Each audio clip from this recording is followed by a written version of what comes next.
Olá, bem-vindo ao nosso curso de Lógica de Programação com JavaScript.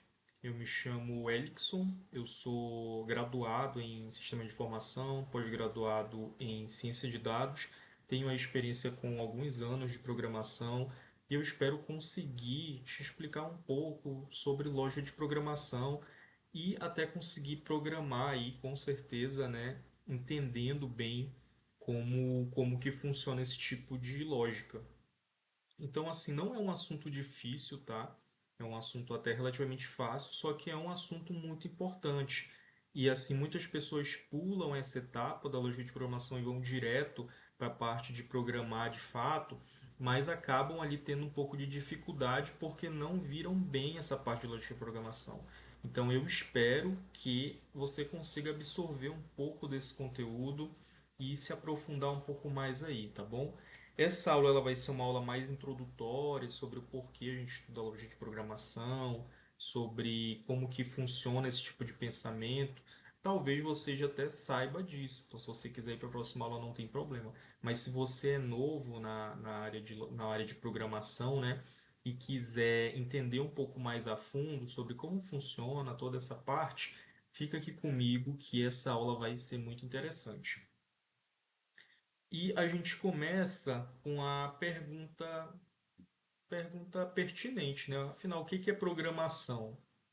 A programação é o ato de dar instruções claras ao computador.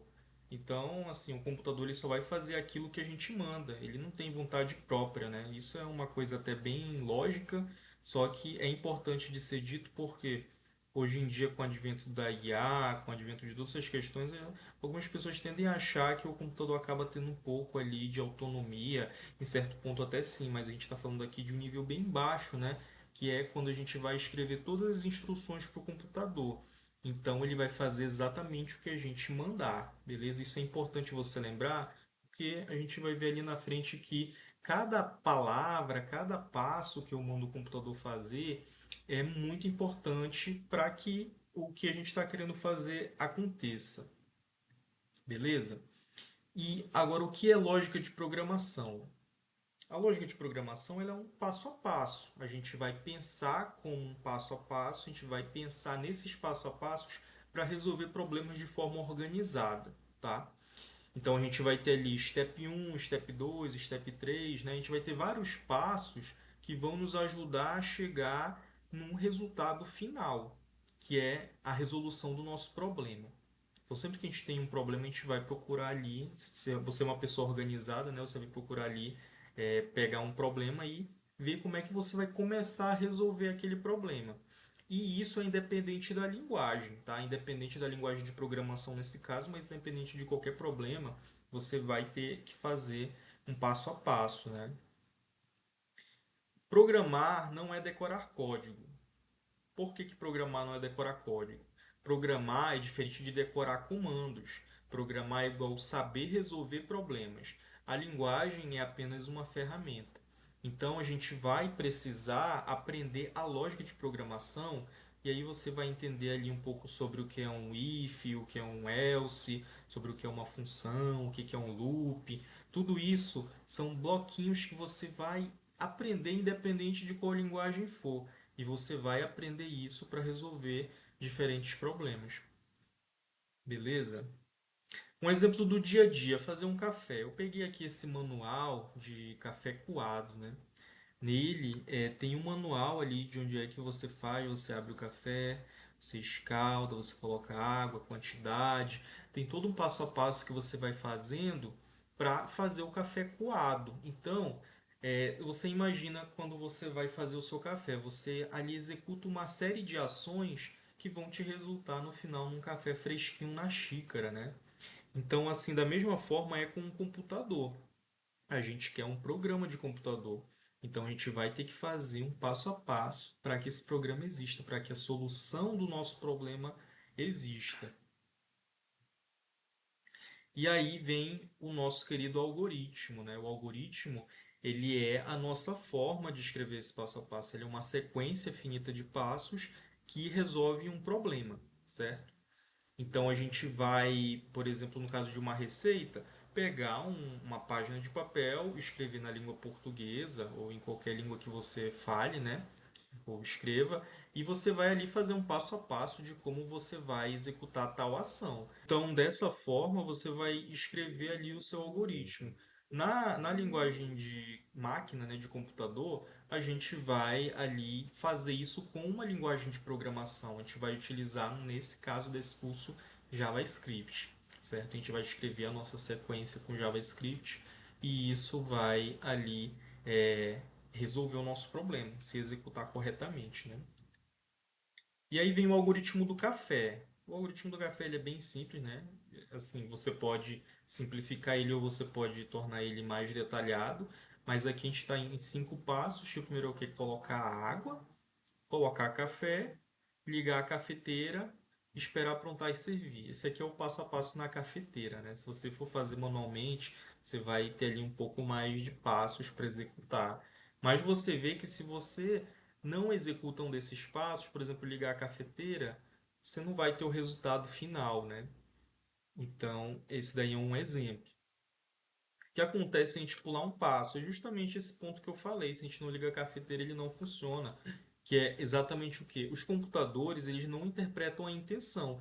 A gente precisa ter ordem e clareza para que os comandos funcionem, para que os algoritmos funcionem, né? Então a gente precisa detalhar tudo que vai ser feito de acordo com a necessidade da linguagem de programação, né? E aí vai funcionar. Se não, se tiver faltando alguma coisa, obviamente não vai. E aí a gente tem algumas formas também de escrever esses comandos, né? Que é, por exemplo, com pseudocódigo. É também um tipo de algoritmo, mas é um algoritmo mais pseudo, né? Algo que não é um código ainda final. Então a gente tem aqui um exemplo de pseudocódigo escrito em Portugal, né? A escrita nesse caso aqui é parecida com português, por conta da linguagem ser o Portugal e serve para planejar o algoritmo, tá? Não é uma linguagem real. Até existe como você executar isso aqui num programa, né? Tem o Visual G, tem até como a gente fazer um curso só sobre isso. Mas nesse curso de JavaScript você já vai sair aprendendo lógica de programação com uma linguagem real. Mas, se você tiver interesse em estudar um pouco mais de Portugal, é bem parecido como funcionam todas as linguagens, tá? Você vai declarar variáveis, você vai declarar aqui uma instrução de entrada de dados, né? Você vai declarar aqui uma instrução condicional, um se, então, escreva, né? Uma saída de dados. Vai ter aqui o se não. Então, você vai ter aqui estruturas condicionais, entrada e saída de dado, declaração de variáveis e tudo isso funciona para qualquer linguagem, tá? Se você aprender isso com Portugal, maravilha, você vai conseguir executar lógica de programação na linguagem que for. Perfeito? E aí a gente tem também a forma de descrever isso com fluxogramas.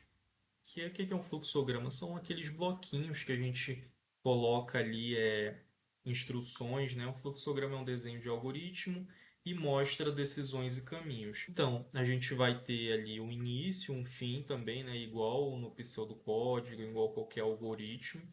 E a gente consegue aqui declarar instruções. Nesse caso aqui é um dia a dia, né? Acordar, tomar café é um dia de sol, aqui é uma estrutura condicional. Não, então eu vou ver TV. Sim, então eu vou à praia. Depois ali eu vou almoçar, independente de quais dos fluxos eu tome, né? Tô cansado? Sim, vou cochilar. Não, vou jogar futebol. Independente, depois eu vou ir passear, jantar, dormir, certo? Então isso aqui é um fluxograma, ele é muito utilizado para documentações, mas é importante saber que você não vai ser um bom analista, você não vai conseguir escrever boas documentações se você não souber a lógica de programação, porque é a lógica que rege toda a programação de computadores, ok? E onde que entra o JavaScript nessa história, né? O JavaScript ele é a nossa ferramenta. Assim como existe ali o Portugal, assim como existe o fluxograma, a gente utiliza a nossa linguagem que é o JavaScript. E a lógica é mesmo em qualquer linguagem. Então, se você aprender em JavaScript lógica de programação, você consegue executar em Python, em PHP, independente de qual linguagem seja, tá? E aqui nós vamos aprender pensando e codando. Então a gente não vai fazer ali só a parte do pseudo, né? A gente vai fazer códigos reais. Perfeito? Então, pessoal, esse é o nosso vídeo de introdução, tá? Nas próximas aulas a gente vai ver ali cada passo do que é variável, do que é uma estrutura condicional, o que é um input, uma saída.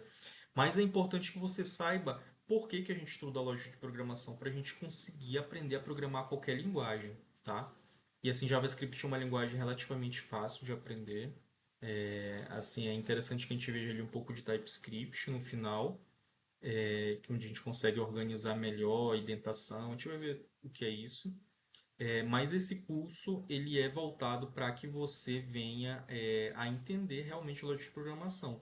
Muitas pessoas pulam essa etapa, como eu falei, mas é uma etapa essencial, tá? Às vezes você está com um problema ali em um sistema que você está programando alguma coisa, às vezes é uma falta de lógica de programação, porque a lógica de programação ela é a base fundamental para você aprender qualquer linguagem, qualquer tecnologia, Spring, Node.js, React. Independente do que você esteja querendo aprender, SQL, você vai precisar aprender lógica de programação. Perfeito? Então, se você gostou dessa aula, deixa o seu joinha, se inscreve no canal e acompanha as próximas aulas que vão ser lançadas aí desse curso de lógica de programação. Até a próxima aula.